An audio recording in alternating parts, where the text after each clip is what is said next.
Mari kita bersatu dalam doa. Bapa Surgawi, Bapa yang sungguh sangat baik, di dalam nama Tuhan Yesus kami mengucap syukur kepadamu untuk nafas hidup ini, untuk setiap kesempatan yang Tuhan beri bagi kami untuk terlibat dalam pelayanan di GBI Ebenezer. Itu semua karena kemurahan-Mu. Tuhan Yesus,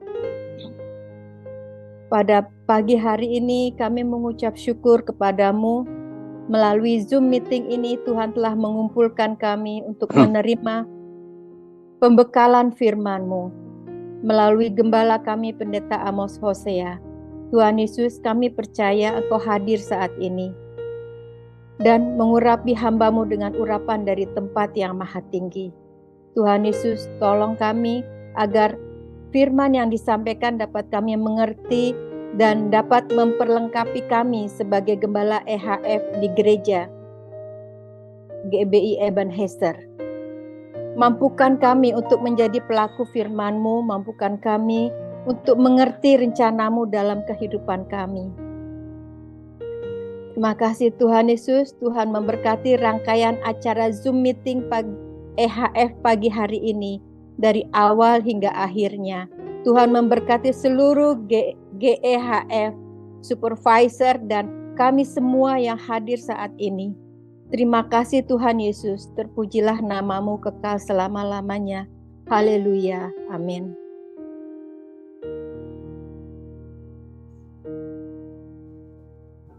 Shalom, selamat pagi semuanya. Terima kasih Pak Gembala, Ibu Gembala yang sudah menyediakan waktunya, dan selamat buat Ibu Gembala menjadi pejabat GBI. Dan terima kasih kepada Pak Roni yang sudah memimpin kita dalam pujian, Bu Nur yang sudah membuka kita dalam doa, dan saya menyambut juga terima kasih Bu Ani sudah hadir pada pagi hari ini, pertama kali masuk dalam pertemuan pada pagi hari ini. Dan terima kasih kepada supervisor yang sudah bekerja keras, bahkan juga gembala AF yang sudah menjalankan AF-nya selama bulan April ini. Mungkin ada beberapa yang belum jalan, mari kita bersama-sama untuk menekuni menjalankan tugas yang Tuhan sudah percayakan buat kita semua.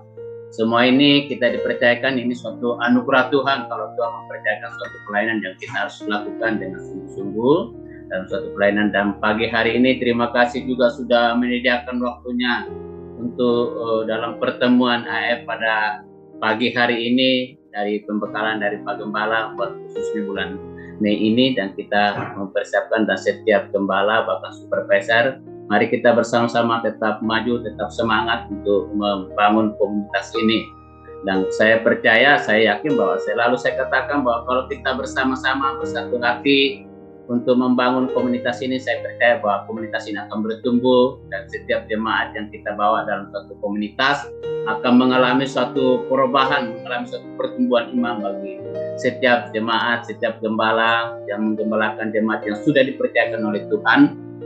Dan nanti kita akan melanjutkan dari kesaksian, tapi saya akan kita akan mendengarkan dari Mary, ada beberapa yang akan dibacakan dari laporan Google Form yang sudah masuk, bahkan yang belum masuk dalam pertemuan AF. Saya minta tolong supaya setiap supervisor mengingatkanlah kepada gembala AF-nya yang dibawa. Kita paling rata-rata setiap supervisor dibawa orang 4 orang, kadang-kadang ada yang 5, kecuali dari MP di Gio ada 7 orang. Jadi biarlah kita bersama-sama untuk motivasi setiap gembala-gembala di bawah kita untuk menggembalakan jemaat. Silakan Mary untuk membacakan yang sudah masuk bahkan yang belum masuk. Ya, terima kasih Pak Markus, terima kasih Pak Gembala, Bu Gembala untuk kesempatannya. Saya sebagai admin EHF mengucapkan terima kasih buat supervisor, juga buat para GHF yang sudah mengisi Google Form ya. Saya berkali-kali nanya, mohon untuk kerjasamanya. Terima kasih untuk semua yang sudah isi. Juga terima kasih untuk responnya di grup. kadang saya lelah juga ya, tapi saya berusaha mengingatkan terus, ayo kerjasamanya biar admin juga bisa merapikan setiap data-data, juga khususnya waktu saya mengejar data anggotanya masing-masing. Ada beberapa yang sampai hari ini belum menjawab. Jujur, saya sedih ya, sedih banget. Aku bilang, maksudnya tolonglah, ayo semua para gembala EHF dukung EHF ini supaya kita kompak, kita sama-sama maju gitu. Bila misalnya memang tidak ada pertemuan, tidak apa-apa, yang penting lapor aja, nanti saya melaporkan lagi ke Pak Markus gitu. Jadi jangan berulang-ulang kali, saya mengingatkan kembali apakah ada gitu. Jadi saya mohon kalau memang bulan April tidak ada pertemuan, bulan April tidak ada pertemuan tidak apa-apa, yang penting lapor aja. Tapi di foto aku lihat ada, tapi belum ngisi Google Form-nya. Kalau memang tidak bisa mengisi, nanti saya bantu. Jadi ada laporan dari saya. Udah itu aja. Tetap semangat pada Gembala EHF. Mohon untuk kerjasamanya. Terima kasih. Tuhan Yesus memberkati. Terima kasih. Mari kita akan menyambut kesaksian dari AF-nya Ibu Erni. Silakan Ibu Erni. Shalom semuanya. Terima kasih buat kesempatan yang diberikan buat saya. Pak Gem, Bu Gem, makasih. Pak Markus, Bu Mary, makasih sekali. Ini saya kasih poin sama Mary. Mau sejak kapan ikut bergabung? Pokoknya saya mau cerita dulu nih. EHF ini sebelum EHF terbentuk kan maksudnya dulu kan Komsel ya namanya. Itu sebenarnya saya rajin dulu, maksudnya masih terus udahnya begitu terbentuk EHF, jadi tetap maksudnya makin apalagi dikasih tanggung jawab jadi gembala EHF gitu, sepertinya bukan suatu beban tapi itu seperti kayak tanggung jawab yang diberi sama Tuhan, kayak nambah gitu. Jadi saya bersyukur sih maksudnya dengan adanya EHF ini, terbentuknya EHF, artinya saya semakin bukan karena kumpul-kumpulnya saja.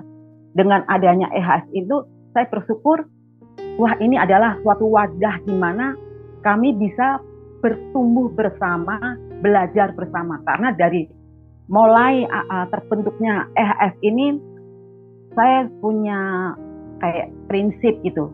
Ini nggak ada yang lebih tinggi, nggak ada yang lebih rendah, sama. Walaupun maksudnya anggota saya bilang, aduh Kak Erni ini enggak, makasih banget ini, tapi enggak, ayo kita sama-sama belajar, sama-sama bertumbuh. Jadi prinsip kami di kami itu sama-sama belajar, sama-sama bertumbuh. Jadi disitulah kita dari yang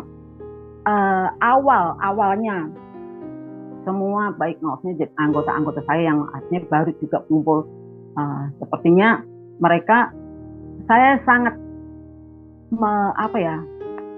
melihat, maksudnya bersyukur melihat ada progres gitu dari yang awalnya kami itu siapalah kami ini gitu. Tapi dengan adanya EHF kita saling seperti kayak gandeng tangan walaupun artinya apalagi waktu sebelum pandemi ya, kita benar-benar sering lah dulu bisa sebulan itu 2 kali, ada malah 3 kali gitu ketemu gitu. Selalu kalau nggak Selasa Kamis gitu. Jadi selalu kita gandeng tangan, kita maksudnya doa bareng, sharing bareng. Yang kalau Pak Gem bilang maksudnya di EHF itu kan maksudnya bagaimana sharing live-nya kan, maksudnya kehidupan kami juga yang kita sharingkan. Dan itu benar-benar sangat menguatkan sekali buat setiap kami. Maksudnya kadang-kadang Kak, aku gini. Nah, dari kesaksian satu orang ke maksudnya masing-masing gitu, itu memberikan kami, oh ya juga ya, maksudnya benar gitu. Jadi apa yang pernah kami alami itu dengan kayaknya mendapat jawaban dari kesaksian teman kami gitu. Nah itu Nah itu akhirnya membuat kami, betul juga ya, kami butuh komunitas seperti ini, di mana kami bisa seperti dikuatkan banget. Terus kalau misalnya di salah satu dari kami itu kayak lemah gitu, itu ayo doa bareng, ayo sama-sama kita udahnya. Walaupun di WA pun juga kita bisa saling menguatkan gitu. Ayo kuat nggak boleh. Jadi bukan hanya pas pertemuan kalau sebelum pandemi gitu. Nah kalau yang setelah pandemi begini itu tidak mengurangi waktu berkumpul kami. Gitu. Walaupun kami maksudnya lewat by phone gitu, telepon WA gitu ya, kadang-kadang video call gitu, tapi kadang-kadang lebih seringnya telepon WA. Nah itu yang kami lakukan gitu, bisa sebulan bisa 3 kali lah gitu. Jadi maaf ya Mer kalau misalnya aku nggak kirim laporan, itu termasuk aku yang nggak ngirim, maaf Mer. Tapi maksudnya saya ingat banget waktu pas ada corona itu kan kami benar-benar blank, tidak ketemu itu. Itu dari setiap kami, karena kami biasa seperti kami itu gandeng tangan dalam kehidupan roh kami itu kita gandeng tangan. Dengan gandeng tangan itu kita tetap kuat, bisa mendukung satu sama lain. Terus kita bisa benar-benar kalau misalnya, tapi karena biasa gandeng tangan, begitu pada saat pandemi itu kami berasa itu kayak kalau istilahnya anggota EAF kami itu garing gitu. Aduh Kak, garing banget ya, kering banget ini rasanya gitu. Walaupun aku dengar firman ke gereja terus, tapi rasanya itu garing banget gitu. Gimana ya Kak, maksudnya aku butuh, maksudnya kalau sharing-sharing rasanya enak karena kami biasa gitu. Nah karena biasa kami gandeng tangan, begitu kami ada salah satu maksudnya ada yang kayak kami lemah gitu, itu kami seperti kayak gandeng tangan kami di dalam roh itu kayak kendor. Nah itu, nih ada nih siapa yang maksudnya ngerasa satu sama lain, ngerasa ini siapa yang lemah nih, ayo sama-sama kuat lagi, bangkit, doa lagi. Nah itu akhirnya pas pertama kali kami boleh ada pertemuan itu, saya ingat banget di NAM itu, walaupun cuma 2 orang. Tapi nah ini cerita mau Kak, aduh garing banget rasanya Kak. Emang bener ya, komunitas EHS ini sangat butuh banget, itu diperlukan banget bagi kami yang benar-benar yang mau bertumbuh terus mau kuat gitu. Yang karena kan dari awal yang maksudnya kami itu artinya nggak ngerti ya pengenalannya atau tumbuhnya maksudnya kurang kuat gitu. Begitu kita udah bangkit terus pas pandemi itu rasanya turun jelek banget. Makanya walaupun di WA kan maksudnya di grup masih ada komunitas, tapi kan kurang gitu. Nah, terus begitu ada pandemi terus boleh pertama kali boleh kumpul gitu kan, langsung akhirnya setiap sebulan sekali kita pastikan tuh di awal bulan, yuk kumpul yuk sebentar kita HF gitu. Terus udah gitu by phone yang sering. By phone itu kami, yuk siapa yang bisa ini kita doa bareng, kita maksudnya sharing bareng, ayo. Terus pas banget makasih buat Pak Amos, maksudnya sering banget firmannya, kadang saya jadi mau nangis. Kadang firmannya itu kayak gitu, iya kena banget sama firmannya Pak Amos gitu. Jadi kayak gini, buat kami itu gini, iya buat kita kayaknya mengingatkan, nempelak banget gitu. Langsung akhirnya kita ayo doa bareng. Jadi justru firman ini menghajar setiap kami, mengingatkan setiap kami gitu kan. Dari kami ini jadi akhirnya gini, yuk kita doa bareng. Walaupun kita mesti jauh-jauh. Ada yang satu lagi maksudnya kan udah pindah gitu yang ke Palu, tapi selalu terus ikut gitu kan.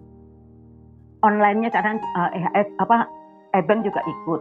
Tapi maksudnya kami tuh masih terus EHS bareng gitu. Nah, di situ maksudnya walaupun jauh, tapi kami kayak satu roh gitu. Jadi kita terus maksudnya benar-benar gandeng tangan, menopang bareng gitu. Nah, itu yang sangat menguatkan bagi setiap kami. Nah, saya sebagai maksudnya gembala, maksudnya saya bersyukur bukan karena saya cuma karena sebagai gembala. Tadi saya bilang nggak ada yang siapa yang tinggi siapa yang rendah, enggak mau, saya bilang gitu. Ayo kita sama-sama belajar.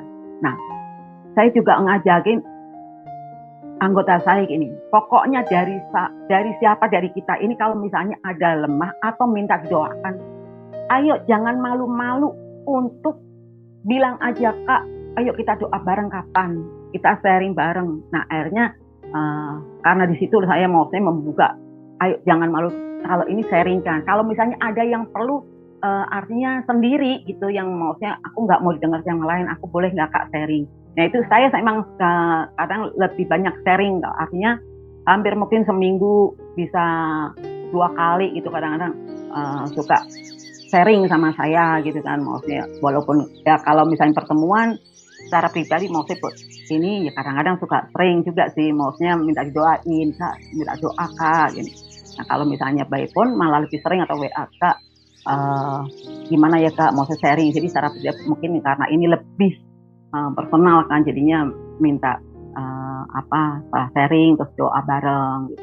Jadi maksudnya intinya bagi setiap kami komunitas ini, EHF ini, maksudnya dalam pada EHF bagi kami itu sangat menguatkan bagi kami, dan sehingga kami mau terus bertumbuh, tidak mau yang maksudnya kami semakin lemah. Pokoknya terus jangan pernah kita kendor, jadi tetap terus semangat bagi kami.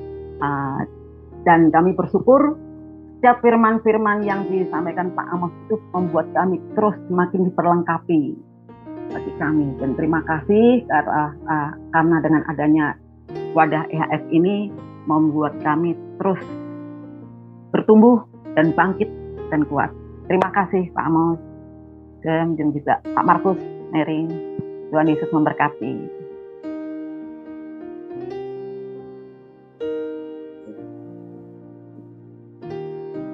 Silakan Pak Gembala.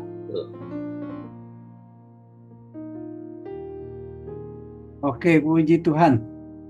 Terima kasih buat Bu Erni, kesaksian yang meneguhkan kita semua, saudara.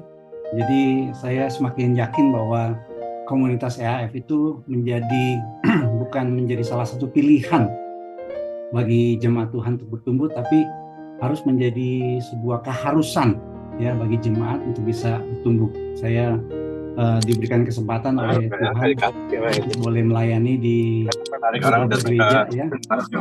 Bahkan sekarang saudara ada semacam kayak satu kesadaran yang sangat luar biasa ya dari semua gembala-gembala, hamba Tuhan, bahwa jemaat Tuhan itu harus memiliki komunitas ya. Mau gereja yang besar, mau gereja yang sedang, atau gereja yang baru mulai bertumbuh, itu sekarang sudah menekankan yang namanya komunitas kelompok sel ya. Saya dipercaya Tuhan mengajar mata kuliah di Petamburan yang berkaitan dengan pertumbuhan gereja. Jadi mahasiswa saya tuh saudara kelas malam itu rata-rata hamba Tuhan, gembala, dan semuanya menciptakan tentang komunitas kelompok sel ya. Jadi apa yang Bu Erni tadi saksikan benar sekali, bahwa ketika jemaat Tuhan, anak-anak Tuhan kehilangan komunitas ya, karena kita kena bahasa kerennya tuh disruption ya, atau disrupsi ya, yang namanya COVID-19 membuat banyak anak-anak Tuhan tidak bisa bersekutu lagi ya. Tadi kalau tadi Bu Erni pakai istilah bergandengan tangan, udah nggak bisa bergandengan tangan secara letterless gitu ya.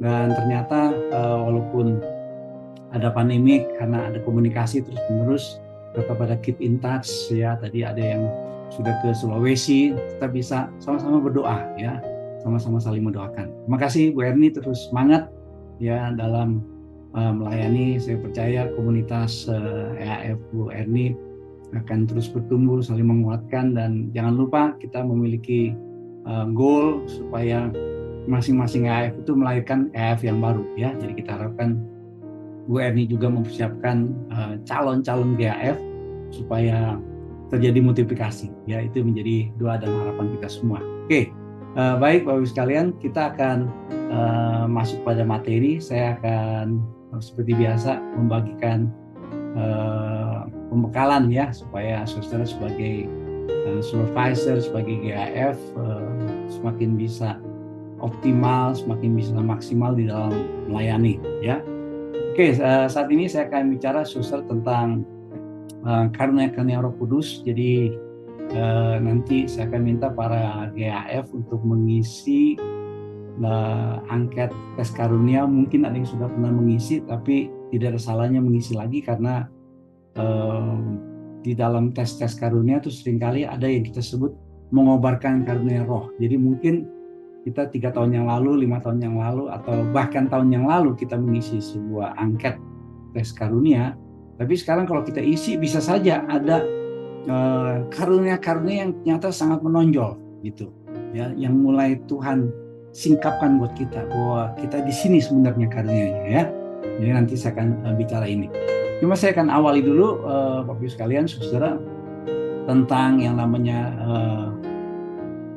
karunia-karunia yang berkaitan dengan pelayanan kita di gereja, ya. Nah, kalau kita lihat, Bapak Ibu sekalian, saudara, di gereja kita ini ada 3 komitmen yang selalu kita bicarakan. Ya, ini selalu saya juga singgung dari mimbar gereja. Jadi kita ada 3 komitmen dalam Ebenezer. Yang pertama, komitmen keanggotaan. Ini yang membuat kita saudara semua tertanam dalam gereja. Ya, jadi di Ebenezer kalau seseorang sudah terdaftar jadi anggota jemaat, dia otomatis menjadi anggota Ebenezer Family. Ya, jadi ini berbeda saudara dengan gereja-gereja lain mungkin. Kalau gereja lain itu jemaat yang sudah jadi anggota bisa saja dia tidak menjadi anggota sebuah kelompok sel atau komunitas sel. Tapi di Ebenezer itu otomatis gitu, ya. Jadi ketika dia dibaptis, ketika dia mendaftar jadi anggota jemaat, dia otomatis ditaruh di dalam Ebenezer Family.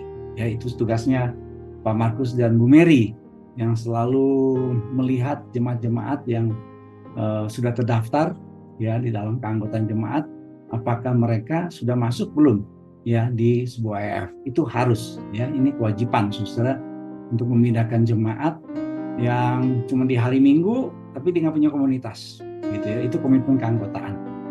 Kemudian komitmen bertumbuh, ini yang nanti kita akan persiapkan.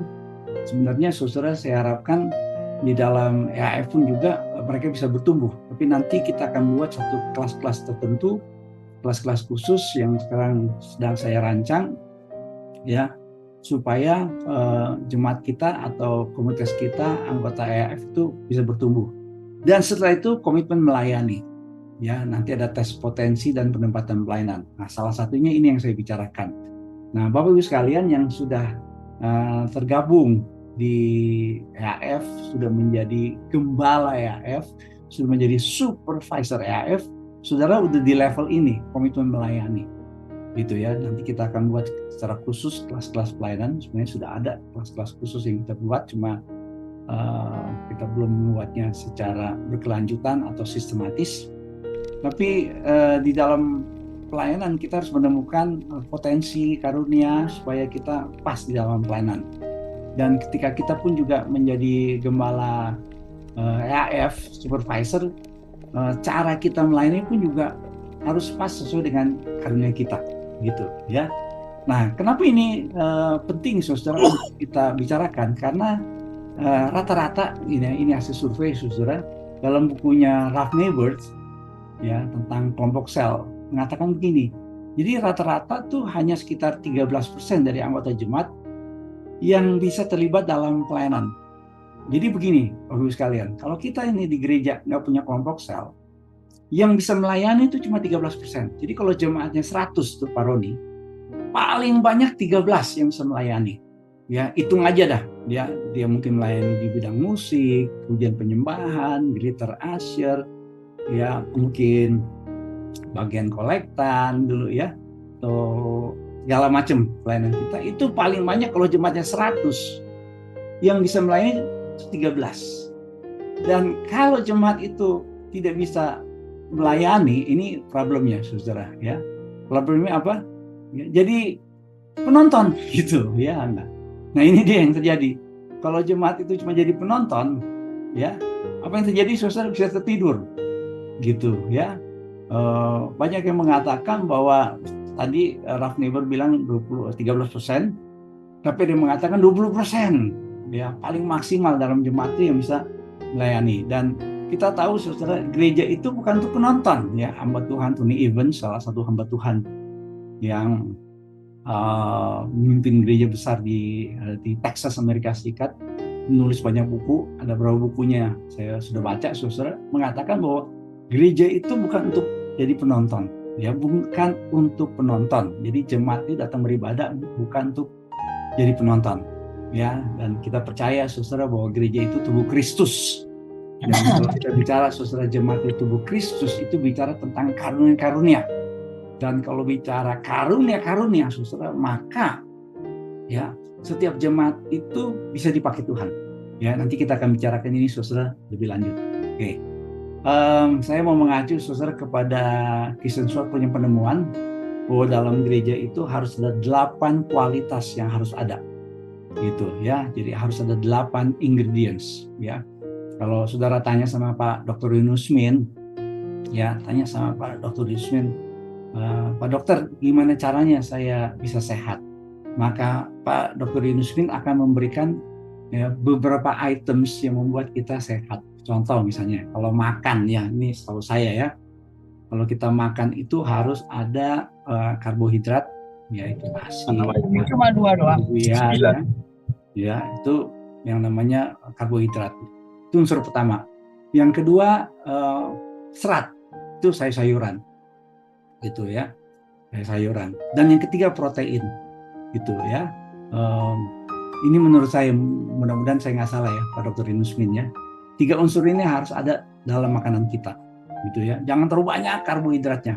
Ya, makan Indomie, super mie, Indomie, super mie, Indomie, super mie, gitu ya. Ini bahaya. Ya, malah sekarang katanya produk Indomie yang rasa ayam itu sudah ditarik dari Taiwan, Malaysia, Singapura, maupun negara karena mengandung unsur kimia yang sudah membuat orang mengalami kanker. Saya nggak tahu ini benar apa enggak, tapi sekarang lagi ramai dibicarakan. Gitu ya, tapi makanan yang sehat itu harus ada 3 ingredients-nya.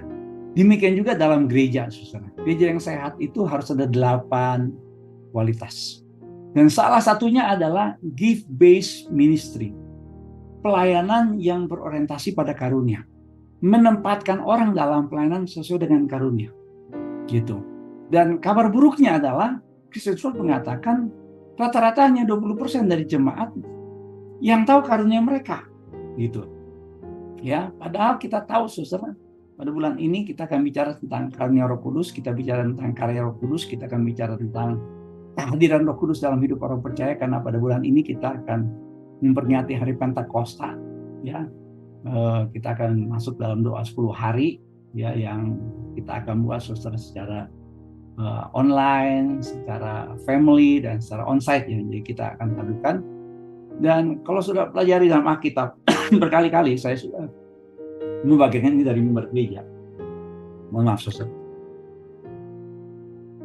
Di dalam perjanjian lama, Roh Kudus itu hanya kepada orang-orang tertentu, ya, kepada imam, raja, dan nabi, hanya buat orang Israel.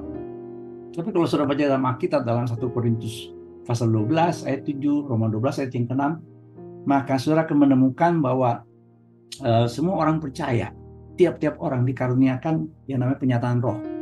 Ya, kita mempunyai karunia yang berlain-lainan. Maksudnya apa? Setiap orang percaya yang sudah bertobat terima Tuhan Yesus, jadi anggota tubuh Kristus, dia pasti susah memiliki karunia roh. Gitu, ya. Nah, ini saudara berkat terbesar setelah Tuhan Yesus naik ke surga. Gitu. Selain menjamin keselamatan kita, karena Tuhan Yesus naik ke surga, ya, menyediakan tempat buat kita semua, tapi juga Tuhan Yesus memberikan buat kita penolong, ya, penghibur roh kebenaran, sering disebut sebagai janji Bapa buat kita, supaya kita saudara menjadi orang-orang percaya yang diberkati dan jadi berkat. Karena nanti kalau kita bicara karunia Roh Kudus, itu bicara perlengkapan rohani yang diberikan Roh Kudus kepada orang-orang percaya sebagai anggota tubuh Kristus sesuai dengan kasih karunia Allah. Jadi saudara nggak bisa minta ya, Tuhan saya pengen punya karunia kesembuhan, saya pengen punya karunia mujizat, saya pengen punya karunia mengajar, saya pengen punya karunia pengembalaan, saya pengen punya karunia kerasulan. Itu nggak bisa, saudara. Itu kedaulatan Tuhan sepenuhnya, ya. Nah, dipakai dalam konteks tubuh Kristus. Maksudnya apa? Dipakai dalam pelayanan gereja Tuhan. Jadi karunia roh itu nggak bisa dikomersilkan, gitu ya. Karunia roh itu tidak membuat seseorang saudara seperti seorang profesional yang kalau mau melayani saudara, ya kalau profesional kan pasang tarif gitu ya, nggak milih-milih, nggak bisa saudara. Ya, karena karunia roh itu adalah satu pemberian berdasarkan anugerah Tuhan. Ya, kalau saudara lihat gambarannya seringkali saudara, orang-orang percaya ya diberikan karunia Roh Kudus ini di gambarannya sesuai dengan kasih karunia Tuhan ya. Ini semua saudara poin-poinnya, elemen-elemennya dalam karunia Roh Kudus ya. Nah, saya suka mengatakan saudara bahwa yang namanya karunia Roh itu berbeda dengan bakat gitu ya. Di sini ada Paroni ya, ada Pak Yoram yang punya bakat musik gitu ya. Itu beda tuh Paroni ya gitu. Kalau Caca punya bakat juga, saya lihat dalam bidang seni pasti mengalir dari Paroni gitu ya. Kita semua Om Bambang ya, punya bakat dalam bidang musik ya, itu bakat. Tapi kalau karunia Roh Kudus itu sesuatu yang kita terima dari Tuhan berdasarkan anugerahnya. Kalau bakat tadi saya singgung saudara ada faktor gen ya gitu, karena Paroni punya bakat musik ya, nggak heran kalau Caca juga senang dalam bidang musik, itu faktor gen. Tapi kalau karunia roh nggak bisa sama gitu ya. Sekarang di GBI Om Bambang, Paroni kita tahu sekarang mulai anak-anak mulai naik dalam pelayanan ya, seperti Yohanes Nahuai, anaknya pendeta Yakub Nahuai, ada Geren Lumendong, ini anaknya Gilbert Lumendong ya. Ada juga Juan Mogi, anaknya pendeta Wimogi gitu ya. Nah, kalau saya boleh banding-bandingkan antara karunia yang dimiliki oleh ayahnya dengan anaknya sekarang dalam pelayanan, sama-sama dipakai Tuhan, sama-sama memiliki karunia, tapi karunianya nggak sama persis. Ya, bahkan ada yang sangat-sangat berbeda gitu ya. Kita belum ngomong soal temperamen, soal gayanya ya.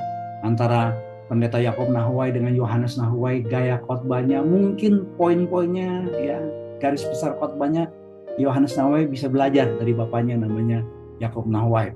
Tapi gayanya pasti berbeda. Bahkan kalau dites karunianya antara Yakub Nahuai dengan Yohanes Nahuai pasti beda. Antara Gilbert Lumendong dengan Geren Lumendong pasti beda. Ya, antara Yosea Abdi Saputra dengan Jeremy Yosea Abdi Saputra itu pasti berbeda. Ya, antara Hengki So dengan Yehuda So pasti juga berbeda gitu ya. Ini antara bapak dengan anaknya, antara Om Julius Ishak dengan Pak Ruben Adi pasti beda gitu ya. Kenapa? Karena karunia itu sesuatu yang kita terima berdasarkan anugerah Tuhan gitu ya. Kemudian karunia roh beda dengan jabatan rohani gitu ya. Terima kasih atas nama Gina ya yang sudah dilantik jadi pejabat GBI. Tetapi saya selalu mengatakan ya, walaupun saudara tidak punya jabatan PDP, PDM, PDT, karena sekarang di GBI sudah susah tuh Paroni ya untuk jadi PDP, PDM, bahkan jadi PDT ya. Kemarin ribut-ribut, bahkan ada gereja yang tidak bisa menjalankan pejabat karena tidak memenuhi persyaratan ya yang sudah digarisbawahi oleh GBI gitu ya. Nah, itu soal jabatan. Tapi Bapak Ibu sekalian, para supervisor, para gembala EAF mungkin nggak punya jabatan PDP, PDM, PDT, tapi Tuhan bisa pakai. Kenapa? Karena para supervisor, para gembala Tuhan berikan karunia gitu ya. Bahkan kadang-kadang jabatan yang Tuhan berikan ya dalam organisasi itu nggak sama dengan karunia gitu. Misalnya ya ada seorang pejabat GBI gitu ya, ternyata karunianya bukan pengembalaan. Jadi berkali-kali saya berjumpa dengan teman-teman saya, dia berkata, aduh Pak Amos, saya itu lebih cocok ngajar gitu. Saya berkali-kali mengembalakan, nggak berhasil Pak Amos gitu ya. Jadi saya tahu ada teman-teman di Petamburan, dia punya karunia mengajar, tapi ketika dia jadi gembala, dia nggak gitu sukses gitu ya. Bahkan beberapa teman yang jadi pengajar di Petamburan nggak jadi gembala gitu, karena beda antara jabatan dengan karunia gitu ya. Nah, ini perbedaan saudara yang kedua gitu ya. Nah, yang ketiga ini dibedakan antara jabatan pelayanan rohani dengan karunia rohani. Kalau pelayanan, semua orang percaya terpanggil untuk melayani. Ya, itu. Misalnya contohnya, semua orang percaya terpanggil untuk beritakan Injil. Gitu. Tetapi kalau seseorang itu diberikan Tuhan karunia untuk memberitakan Injil, itu jauh lebih efektif. Ya. Dimanapun dia berada, dia punya keefektifan. Saya pakai istilah efektif ya. Jadi dia kalau nginjil, pasti banyak jiwa yang dimenangkan. Contoh lagi, semua orang percaya terpanggil untuk mendoakan orang lain, ya, yang sakit, ya, mungkin ada yang sakit didoakan, ada yang minta doakan, misalnya, tolong doain dong, saya lagi sakit. Kita nggak tahu kita punya karunia kesembuhan apa enggak, tapi kita pasti doain, gitu ya. Tuhan bisa pakai nggak? Bisa, hanya dalam waktu tertentu saja. Tapi beda dengan orang yang Tuhan berikan, hamba Tuhan, jemaat Tuhan yang punya karunia kesembuhan, gitu, ya. Seringkali ketika dia berdoa, efektivitasnya, efeknya, dampaknya itu selalu terlihat, gitu, ya. Jadi saya suka kasih ilustrasi seperti kayak kebakaran terjadi, gitu ya. Kalau sudah lihat nih, ada dua gambar yang berbeda. Yang ini masyarakat setempat yang tetangganya kebakaran, rumahnya kebakaran, rame-rame, ya, padamkan api, gitu. Tapi yang sebelah kanan kalau sudah lihat ini adalah petugas pemadam kebakaran yang memadamkan api ketika terjadi kebakaran. Saya mau tanya sama saudara, mana yang lebih efektif? Ya, orang-orang yang disebut masyarakat biasa, tetangga yang padamkan api terjadi kebakaran, atau petugas pemadam kebakaran? Kita semua pasti setuju, saudara, bahwa petugas pemadam kebakaran jauh lebih efektif, saudara, untuk memadamkan api. Ya. Nah, demikian juga, saudara, dengan yang namanya karunia rohani. Karunia rohani yang Tuhan berikan buat kita jauh lebih efektif. Ya, saudara punya karunia mengajar, jauh lebih efektif ketika saudara mengajar, ya, sehingga orang mengerti. Saudara punya karunia pengembalaan, ketika saudara memimpin di AF, saudara punya efektivitas sebagai seorang gembala jauh lebih efektif. Ya, saudara punya karunia kesembuhan, ketika ada anggota AF yang sakit, saudara doakan, jauh lebih ngefek, ya, terjadi mujizat kesembuhan. Ya, gitu. Saudara punya karunia untuk memberi. Komitmen saudara, praktek saudara, ya, di dalam memberi itu jauh lebih efektif dibandingkan, ya, jemaat lain yang nggak punya karunia memberi. Walaupun kita semua terpanggil, ya, sebagai seorang jemaat Tuhan, seorang yang sudah melayani untuk jadi berkat, gitu ya. Nah, tapi beda, gitu ya. Nah, mudah-mudahan penjelasan saya ini saudara bisa sudah pahami, gitu ya. Jadi saudara kalau mau tanya silakan. Yang keempat adalah perbedaan karunia roh dengan buah roh. Ini berkali-kali saya ngomong dari mimbar gereja, saudara ya, soal keseimbangan antara karunia roh dengan buah roh. Karena ada gereja, saudara, yang terlalu menekankan karunia roh sehingga buah rohnya nggak nampak. Tapi berbeda, saudara. Ya, sehingga kalau orang tanya sama saya, Pak, orang itu, Pak, kalau doa bahasa rohnya kenceng, Pak. Tapi saya ditipu sama dia. Nah, yang disalahin adalah karunia rohnya, ya. Yang diserang adalah karunianya.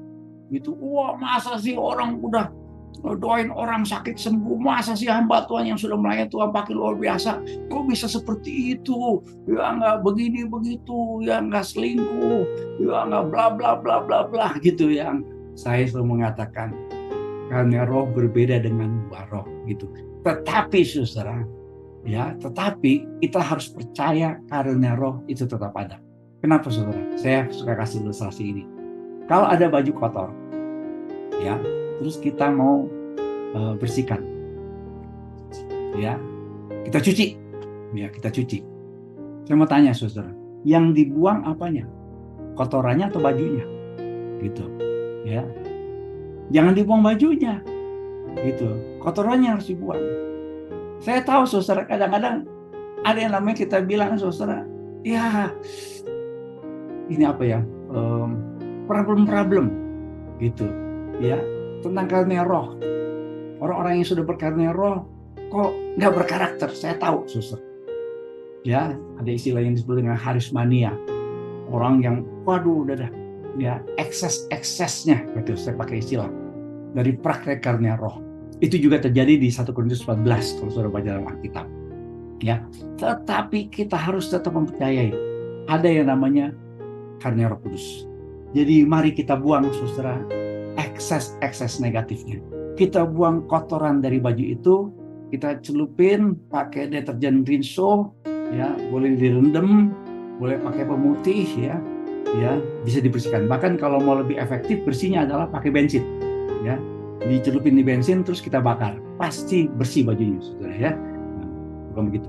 Nah, saudara, mari kita bicara tentang how to discover your spiritual gift. Bagaimana kita menemukan karunia-karunia rohani yang pasti menjadi syarat utama atau prasyaratnya adalah kita sudah bertobat dan percaya Tuhan Yesus. Kita percaya tentang karunia-karunia rohani. Kita tertanam dan bertumbuh dalam sebuah komunitas rohani dan saudara bersedia juga untuk mendapatkan bimbingan rohani. Kalau di gereja kita, saudara di Ebenezer, ya, kita dari percaya, kita menyembah Tuhan, kita tertanam punya persekutuan, kita bertumbuh dan akhirnya kita melayani. Ya, ini 5 komitmen yang harus kita miliki dalam kehidupan kita sebagai orang percaya. Saudara, seperti kita selalu bicarakan, saudara, bahwa karunia roh itu harus kita pahami dengan baik. Ya, jadi persyaratan kita untuk menemukan karunia rohani adalah kita harus punya pemahaman yang benar. Ya, Rasul Paulus berkata buat jemaat Korintus, I want you to know the truth about them. Maksudnya tentang karunia-karunia roh itu. Ya, jadi pertama itu pemahaman. Ya, saudara boleh baca listing dari spiritual gift. Ya, nanti saudara akan terima angketnya. Itu kalau saudara mau lebih lengkap lagi, saya udah tulis bukunya. Ya, saudara bisa baca tentang pengertian-pengertiannya, penjelasannya, yang bedanya apa antara karunia hikmat dan karunia membedakan roh. Apa bedanya karunia mujizat dengan karunia kesembuhan, gitu, ya. Apa bedanya karunia kita bilang misalnya karunia memberi dengan karunia misalnya memberikan kemurahan atau karunia kemurahan, gitu-gitu, ya. Nah, saudara boleh nanti lihat definisinya, ya, pengertiannya. Yang kedua adalah pengobaran. Pengobaran itu artinya, saudara, kita seperti kayak api kecil. Ini selalu juga saya sampaikan dari mimbar gereja, ya, bahasa Indonesia sehari-hari diterjemahkan untuk memperhidup karunia yang diberikan Allah kepadamu. Ya, bahasa Inggrisnya itu to fan the flame, ya. Jadi seperti bara api yang kecil, kita kasih kipasnya. Gitu ya. Kalau saudara berkata, Pak, kok saya nggak tahu ya karunia saya? Karena saudara masih membiarkan karunia yang Tuhan berikan seperti bara api, gitu ya. Jadi kalau Tuhan sudah memberikan kita karunia, ya, Tuhan berikan buat kita apapun karunia pasti ada, gitu ya.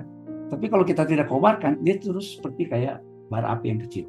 Gitu. Jadi kita harus kipasin, to fan the flame, ya, ngipasin bara api, ya. Kemudian yang ketiga adalah kita memberikan penilaian. Gitu ya, seperti Rasul Paulus mengatakan dia sebagai seorang rasul yang ditandai adanya tanda-tanda mujizat-mujizat dan kuasa-kuasa yang Tuhan berikan dalam hidup dan pelayanannya. Gitu ya. Nah, Bapak Ibu sekalian, nanti semua para supervisor dan para GAF sekali lagi, walaupun saudara sudah pernah ngisi tes karunia, sekali lagi harus isi. Gitu ya. Nanti saya akan cari waktu untuk menilai. Ya, saya akan kirim Google Form buat saudara. Saudara harus mengisi. Gitu ya, saudara harus mengisi ya, tes angket karunia. Nah, sayangnya di Google Form ini, kalau saudara tahu cara membantu saya, mungkin bisa juga ada muncul di sini, ya. Kalau bisa dipindahkan tes karunia ini dalam bentuk Google Form, saya senang nih, gitu ya. Tapi kalau saudara rasanya mau ngisi secara manual, boleh juga tuh, ya. Ini saya akan berikan buat saudara. Saudara bisa lihat ya. Nah, ini dia. Nah, ini nanti saudara akan tes ini, ya, saya akan berikan nanti ya buat saudara melalui Bu Mary, ya. Tadi saya tanya-tanya Bu Mary soal printer gereja gitu ya. Apakah nanti di print, ya. Tapi kalau misalnya ada yang bisa bantu saya untuk bisa dipindahkan di Google Form, gimana cara ngisinya? Saya terus terang saudara belum sukses untuk memindahkan ini ke Google Form, ya. Jadi masih secara manual, ya. Nah, saya mencoba merevisi kembali tes karunia roh. Ada 20 karunia roh, ya. Peter Wagner dalam bukunya, ya, cuma saya modifikasi kembali karena roh menurut Peter Wagner itu ada 25. Ada yang 16, ada yang 18. Saya pakai versi yang 20 gitu ya. Jadi ada 20 karunia, tolong nanti diisi masing-masing. Saudara nanti saudara setelah mengisi angket ini, saudara harus diberikan penilaian gitu ya. Jadi penilaian dan peneguhan. Nanti ini yang saudara nanti akan isi gitu ya di Google Form yang saya akan berikan ke saudara. Jadi targetnya selama bulan Mei, sementara kita memperingati hari Pentakosta, saudara-saudara itu diteguhkan sehingga saya tahu, oh Bu Nur ternyata punya karunia misalnya pendoa syafaat, ya Bu Erni ternyata punya karunia penginjilan, ya gitu ya. Kalau Om Bambang mungkin punya karunia mengajar, ya gitu ya. Om Andreas, jangan-jangan Om Andreas punya karunia pengembalaan, ya sehingga nanti kalau jemaat-jemaat yang perlu digembalakan kita minta Om Andreas yang handle gitu ya. Bu Anik ternyata punya karunia misalnya dalam pelayanan kemurahan, ya pelayanan di tengah-tengah pemulung gitu, itu perlu karunia seperti itu tuh Bu Anik ya gitu ya. Brother Merrick selain main drumnya luar biasa, ternyata Brother Merrick itu seorang pendoa syafaat ya gitu misalnya gitu ya. Nah ini kita mau temukan semua gitu ya. Tujuannya apa, saudara? Tujuannya adalah supaya nanti saudara-saudara masing-masing di EAF, saudara kasih juga itu angket sama anggota EAF gitu ya. Saya minta tolong nih para supervisor bantuin nih gitu ya. Saya sudah edarkan tes karunia ini kepada mahasiswa, kepada hamba-hamba Tuhan di banyak seminar ya, bahkan saya pernah ngisi retreat sebuah gereja di Australia, saya minta ngisi ya. Mereka semua saudara rata-rata mengatakan, ternyata saya kaget Pak ya, saya punya karunia ini, karunia itu ya, punya karunia A, punya karunia B, karunia C gitu ya. Siapa tahu misalnya Brother Ruli ya, Pak Ruli ya punya karunia ini gitu ya. Kalau Pak Randy mungkin kita lihat karunia mengajar, tapi jangan-jangan Pak Randy ada karunia yang lain gitu ya. Pak Ruli mungkin punya karunia kepemimpinan gitu ya. Pak Iwan mungkin punya karunia mengajar ya. Gitu ada Sis Ruth gitu ya. Punya karunia kesembuhan gitu ya. Saya punya satu kerinduan saudara, di gereja ini kita punya pengelompokan gitu ya. Saya pernah cerita nggak ya, di gereja, sebuah gereja di Amerika Serikat tuh punya kelompok yang disebut dengan 200 Club. 200 Club ini, jadi nih jemaatnya saudara pada waktu itu ya, saya baca tulisan dari Peter Wagner, di gereja itu jemaatnya ada 5.000 dan ditemukan ada 200 kurang lebih yang punya karunia kesembuhan. Jadi waktu itu gembalanya namanya Paul Cedar. Paul Cedar ya, di gereja dia nggak pernah doain jemaat yang sakit. Loh kok gembala nggak pernah doain jemaat yang sakit? Karena setiap kali ada jemaat yang datang sama Pastor Paul Cedar minta didoain, dia berkata, tunggu sebentar, saya akan minta tim dari 200 Club, itu istilah yang diberikan waktu itu. Ya, saya nggak tahu sekarang ya, istilah itu masih ada apa enggak. Ya, jadi salah satu dari 200 orang ini yang jelas-jelas hasil tes karunia kesembuhan, ya, mendoakan jemaat yang sakit gitu. Ya, jadi bisa saja saudara, anggota EAF kita ada yang sakit. Kita tahu gitu. Si A, si B, si C dari AF yang lain atau gembala AF atau supervisor AF ini punya karunia kesembuhan. Kita minta doain gitu ya. Demikian juga saudara dengan berbagai macam pelayanan kita yang lain. Ya, sehingga kita punya pengelompokan. Saya sudah minta sekretariat gereja nanti kalau kita punya database gereja diperbaiki, bukan yang dicantumkan tanggal ulang tahunnya yang untuk ditayangkan tiap hari Minggu di gereja, tapi juga ada karunia-karunia rohnya. Ya, sehingga saya tahu persis. Oh, si A, si B, si C, si D, si E, si F gitu ya, punya karunia ini gitu. Saya perlu pemimpin, saya cari saudara yang punya karunia kepemimpinan gitu ya. Oh, saya punya yang bisa begini-begini, kita cari gitu ya. Nah, ini kira-kira saudara gambarannya tentang karunia-karunia roh. Sebelum saya lanjut ke bagian materi kita pada bulan ini, saudara, saya berikan kesempatan buat saudara untuk mungkin mau bertanya berkaitan dengan materi kita. Silakan ya. Kita akan masuk kepada topik saudara tentang sebentar.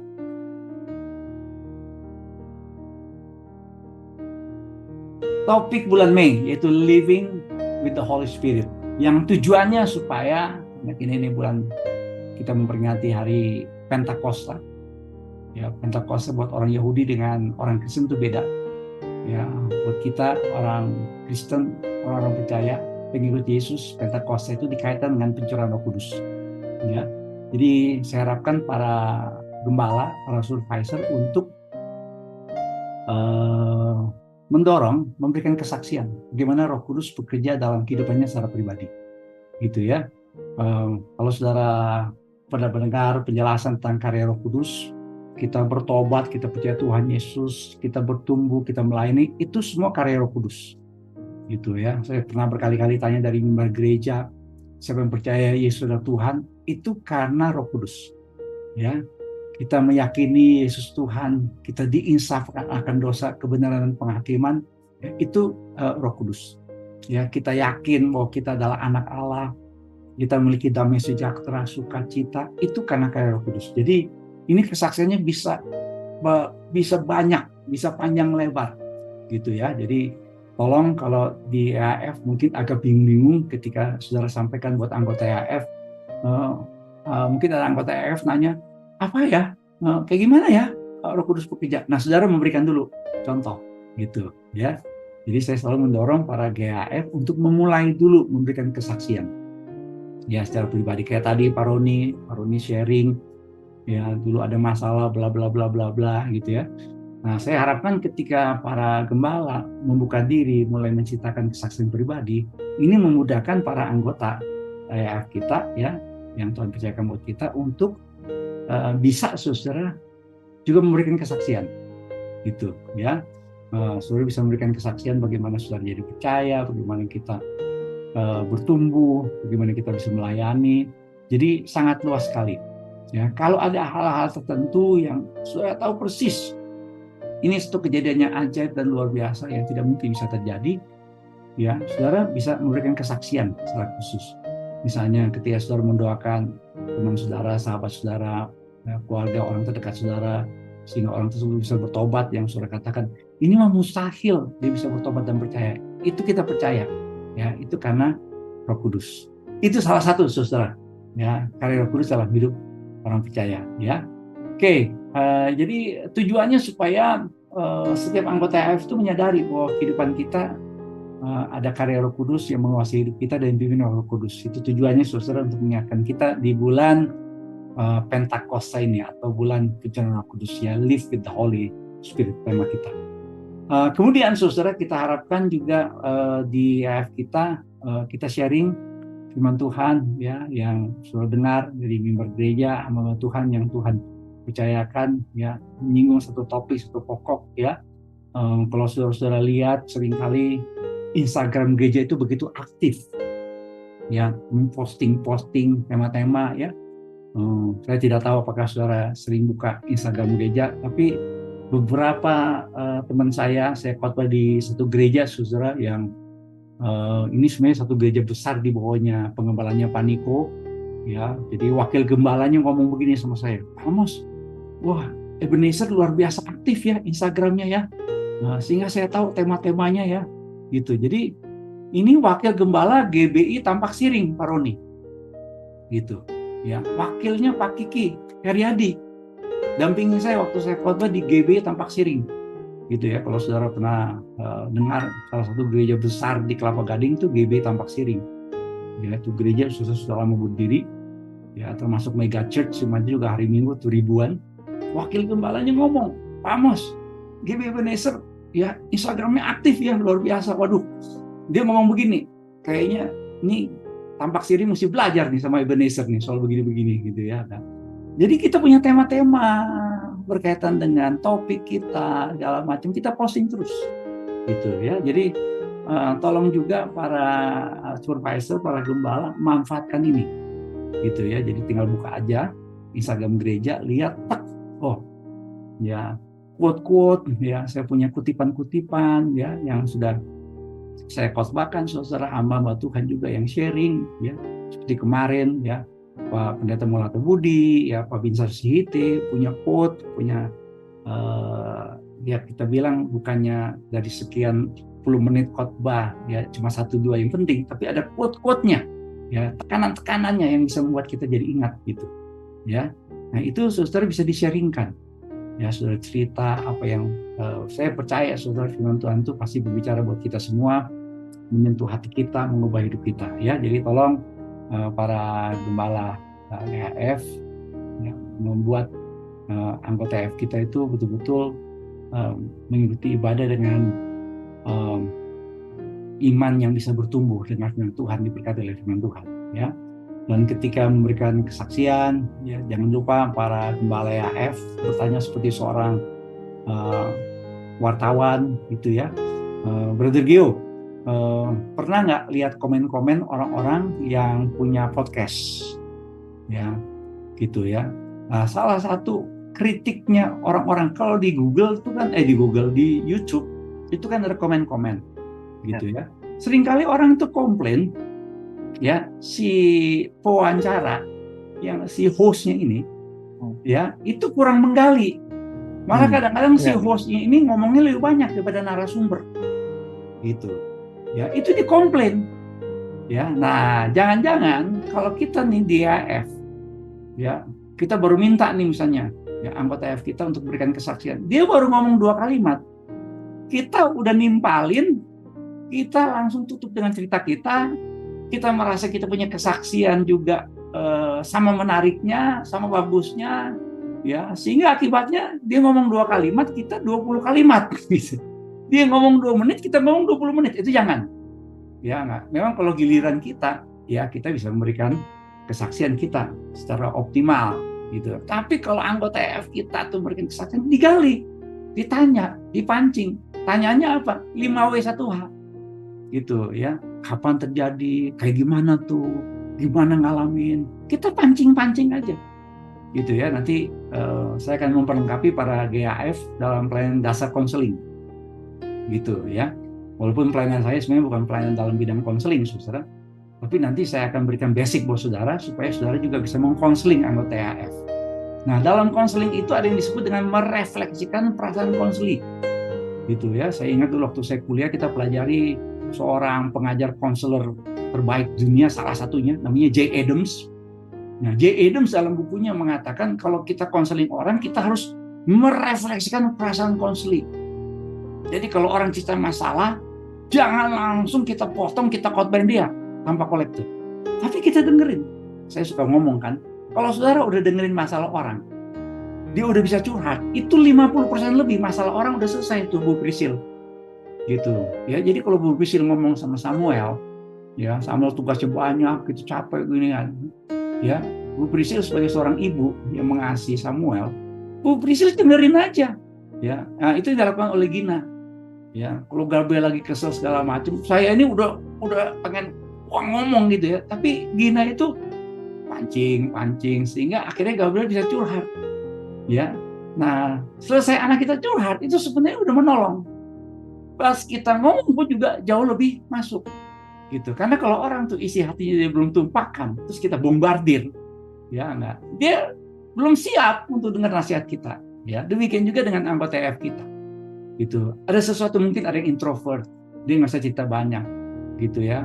Saya ingat Bu Nur pernah memberikan testimoni, Bu Nur seorang yang introvert, ya enggak, gitu. Tapi jangan main-main loh. Saya pernah dengar di podcast sebuah YouTube, ya kelebihan orang introvert.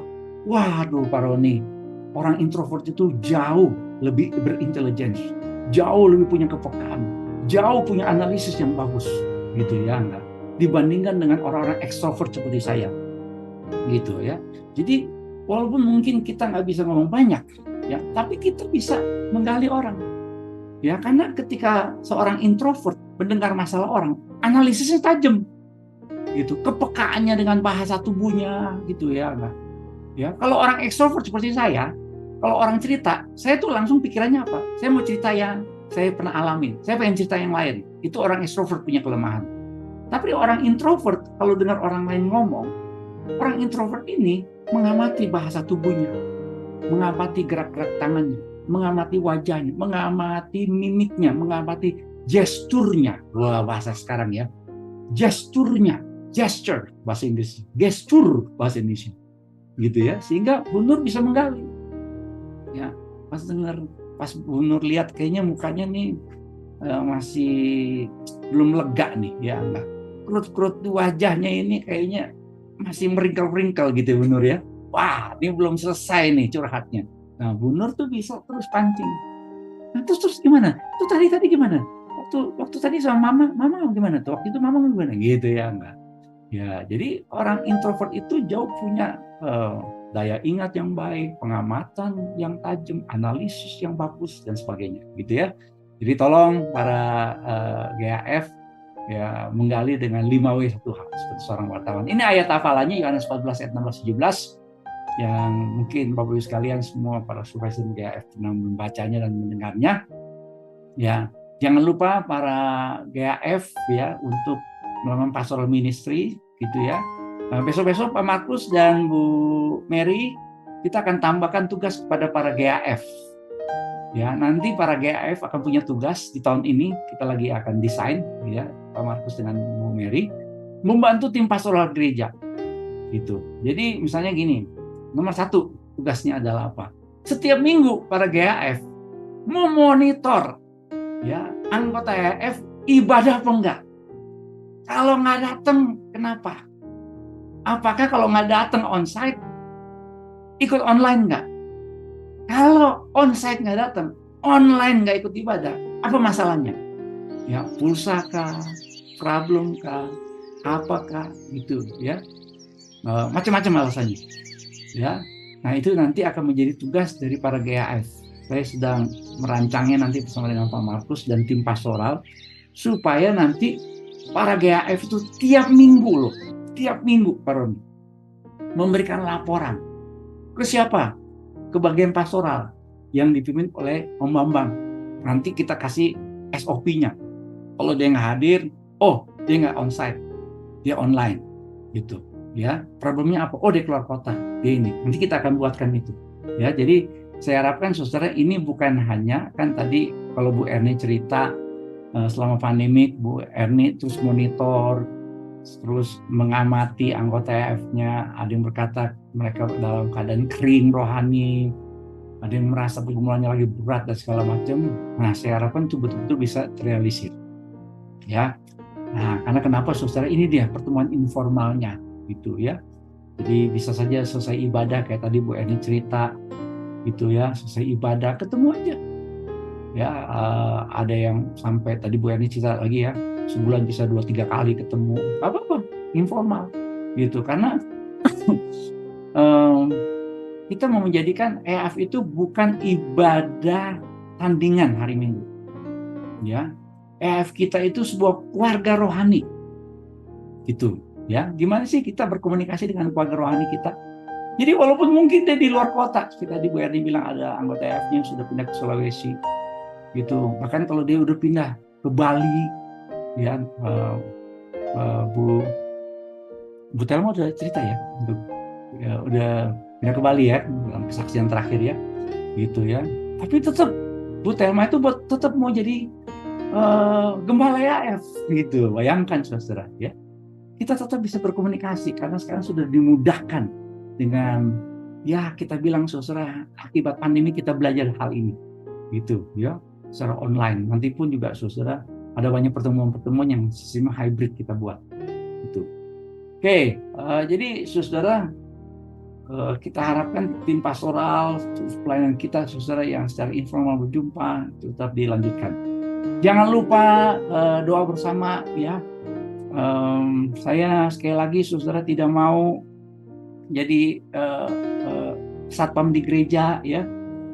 Kalau saudara tahu ya, saya ini dengar dari teman-teman gembala ya, itu mereka ada doa bersama ya, itu ada semacam kayak dalam tanda petik ya, bisa ada disiplin loh ya. Kalau ada doa bersama ya, gembala selnya atau itu nggak ikut dan nggak ada laporan, nggak ada reasonnya, itu bisa kena disiplin loh Pak Roni ya. Ada beberapa gereja ketatnya seperti itu, cuma kok saya nggak mau ya. gitu. Saya nggak mau ya. Saya mau saudara tuh betul-betul melakukan seperti Kolose 3:23 untuk Tuhan, ya, bukan untuk manusia, bukan untuk gembala, bukan untuk penatua, bukan untuk supervisor, bukan untuk Ebenezer, tapi untuk Tuhan, gitu ya. Itu yang saya harapkan. Sehingga dengan kesadaran penuh kita mau lakukan dengan penuh sukacita, ya, karena saya selalu percaya, saudara, kalau kita lakukan ini semua bagi kemuliaan Tuhan, kita akan melihat ada banyak jiwa-jiwa yang boleh diberkati, dimenangkan oleh Tuhan, ya.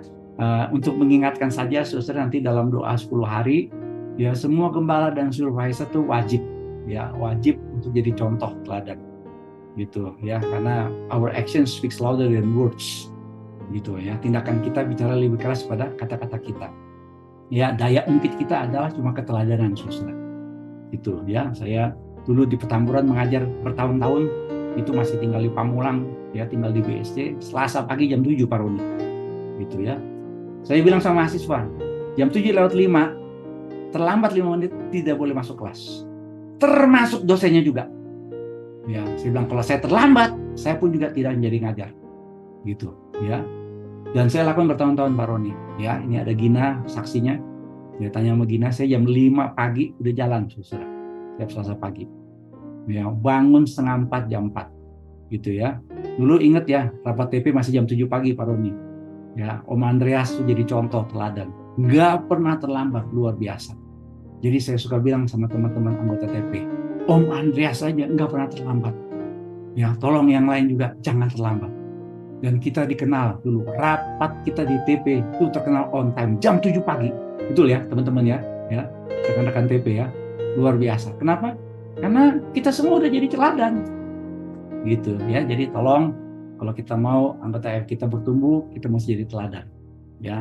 Nanti doa 10 hari onsite, ada 2 hari Sabtu aja onsite, yang lainnya secara online, ada 2 di Zoom, dan yang lainnya juga dalam keluarga masing-masing, gitu ya. Tapi nanti yang online dan onsite, ya, itu wajib. Kalaupun tidak bisa, kita ngomongnya, kalaupun tidak bisa harus lapor, gitu ya.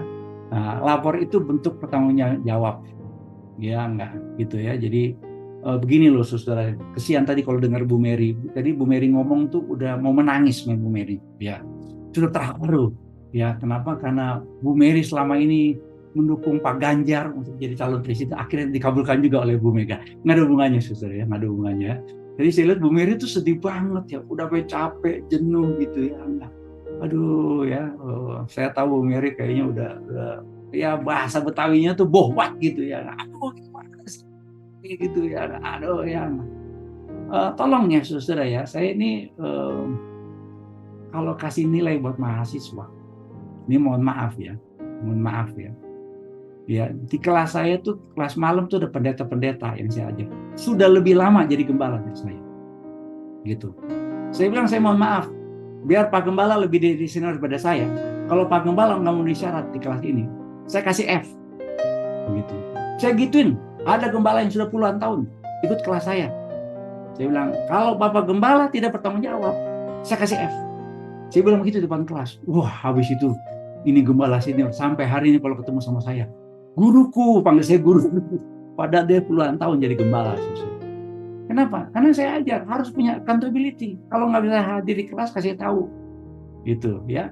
Nggak bisa kumpulin tugas, kasih tahu. Kita juga paham. Tapi jangan sudah dihubungin, sudah ditelepon, sudah di WhatsApp, nggak muncul-muncul. Saudara kan punya anak. Coba tanya Bu Prisil. Bu Prisil, kalau Samuel, mestinya tiap hari kan pulang ke rumah ya, Bu Prisil, ya, Samuel, ya, betul ya. Terus Samuel nggak bisa dihubungin, belum pulang ke rumah, ya. Saya mau tanya, Bu Prisil panik nggak dalam tanda petik? Ya, kemarin kita dengar kesaksian Bu Prisil yang mama, ya, mama pas jatuh dari busway dan, aduh, serem juga dengar ceritanya, apa kejadian begitu, ya, aduh, ya, yang tega banget tuh orang-orang, ya. Panik sih panik, tapi jangan begitu dong, ya, gitu. Nah, Bu Prisil kan pasti akan cari kontak dong, betul nggak? Ya. Mana ya, di telepon nggak bisa, nggak diangkat, di WhatsApp nggak dibaca, ya, 1-2 jam sampai tengah malam. Pasti Bu Pris nggak bilang ke Pak Pris dong, ya, nggak. gampang dikerahkan. Ternyata, mohon maaf ya, si Samuel lagi ngobrol-ngobrol sama temen saking asiknya lupa kasih tahu. Nah, saya mau tanya, Bu Prisil dari cemas bisa jadi kesel nggak, Bu Prisil?